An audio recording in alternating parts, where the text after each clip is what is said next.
Usijiweke huru kwamba sina kitu cha kufanya sasa hivi. Hata kuimba, imba, kwa sababu utampa utukufu Mungu.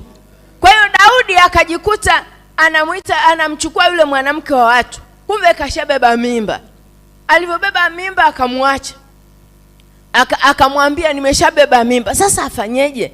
Hii mimba itakuwaje? Akajaribu kumchukua Uria ili amtoe kule vitani, ili aje ijulikane kwamba mimba ni ya Uria, lakini ikashindikana.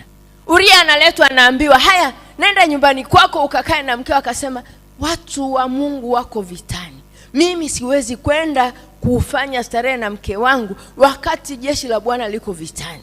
Daudi akafanya kila njia, lakini Uria hakukubali kwenda nyumbani.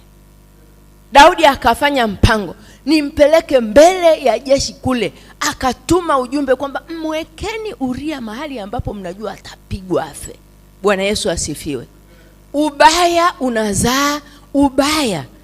Akampeleka kule, kweli Uria akafa. Kamchukua mwanamke yule, kakaa naye. Bwana Yesu asifiwe. Kakaa naye kwamba sasa nimeshapata. Lakini Mungu alichukia sana. Bwana Yesu asifiwe. Hebu angalia. Ukimwangalia Daudi kavunja zile amri kuanzia ya 6 mpaka ya mwisho.